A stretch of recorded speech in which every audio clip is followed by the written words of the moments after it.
Thanks for being with us. Kim Jong-un backing down from his threat to attack Guam. Despite releasing an image of Kim reviewing Guam attack plans, the rogue state saying he's going to watch America's behavior a little bit more before taking any action. All right. Former Trump campaign manager Corey Lewandowski giving credit to President Trump for calling Kim's bluff. Well, look, I'm not surprised by this at all. What we have seen from previous administrations for 30 years is trying to coddle North Korea, trying to work with them. What this president said was, you don't want to mess with me. He's a man of business. He and General Mattis, the Secretary of Defense, were very clear. If North Korea launches a missile at us, General Mattis said it will be a declaration of war. And we are the world's greatest superpower. The President of the United States was very clear that if North Korea tries to do something against the United States, he will react swiftly, decisively, and it will be a complete annihilation. And I don't think they're ready for that. Yep, I think those are some fair points right there. So let's start with you, Marie. Yes. Kim blinked, right? That's very clear. He blinked first in this. So in my mind, there's some vindication here for Trump's approach, because there was a lot of bedwetting in Washington about, oh, my gosh, he's saying these really incendiary things about North Korea. This is irresponsible. It seems to have broken through, though, to the regime. Does the administration get some credit here? Well, I think President Trump might have sort of stumbled his way into deterrence that actually is currently working. And I didn't love the rhetoric, but I also didn't think it was the worst thing that had ever happened on the planet that President Trump did. Deterrence basically works. I mean, they already have missiles. They already have nuclear weapons. Deterrence works if they know that they do something, we will destroy them. And they're not going to waste that on Guam. I've always said this. If they're going to have one shot at taking out an American city, striking the U.S., they're not going to lob a few missiles into the ocean next to Guam. They're going to wait to do something else. So, yeah, I think for the time being, he has sufficiently scared them. They know that they will be rained down upon with fire and fury, like the president said. I think we need to be careful now going forward so we're not back in an escalatory place where it feels like it's getting out of control. I think that's where we were last week. We're definitely in a better place today. Ebony, was this fear? Yeah, probably. Yeah, I wasn't mad really at all with the president's comments on NOCO personally.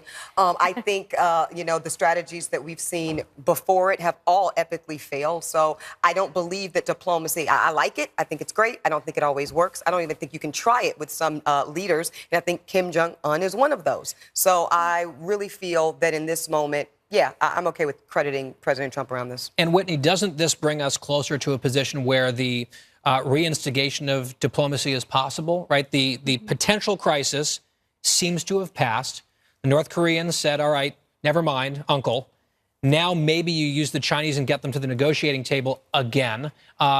Again, it may not work, right, but I think we're in a much better place today than we were 2 or 3 days ago. I don't know. I tend to disagree. I agree with Ebony. I am 100% behind Trump's statements in terms of this was not a situation where diplomacy was appropriate. When we're threatened with nuclear warfare, then that was the correct response. However, I do think the problem that we're now faced with is that it looks like in some ways that, are we going to follow up when we say things like that? If we're going to go out that hard, if we're going to go that strong, and we're going to say fire and fury and hell and brimstone, then we better be able to back it up. Absolutely. It can't just be rhetoric. It has to be something. Right. And I'm not saying that the thing to do in that situation was to go ahead and start a war.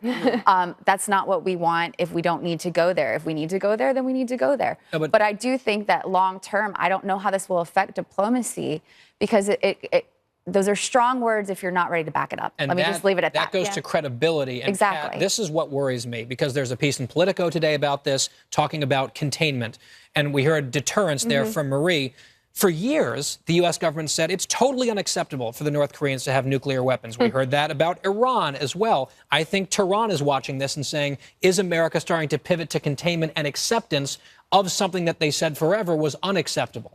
Right, you have seen that shift. It was a very strong, if you look at, Susan Rice's comments, like, oh, we could tolerate it. I want to know what happened in the middle from it'll never happen to, oh, yeah, it's fine, we'll tolerate it. Well, what happened was they got nukes. Yeah, but in their heads in terms of that. And but I just think I've always said that, Kim Jong-un's clearly crazy, clearly bad dude, but he doesn't want to kill himself.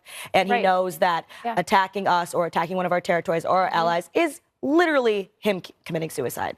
Assured destruction, I believe yes, they call because it's not mutually anymore, because they can't destroy the U.S. In the Soviet days, we called it mutually assured destruction because they actually could take out a lot of the U.S. The North Koreans can't. And they know that. And I think President Trump has made that clear to them. And a lot of State Department or administration foreign policy people would privately say, yes, publicly we have to say it's unacceptable. They need to get rid of their nukes, while understanding they're not going to. And with that, we have to say goodbye to our specialists. Farewell, Marie Harf and Whitney Boan. Thank you so much both for being here. Thank you. And when we're coming back after this, it's wait, what? Don't go away.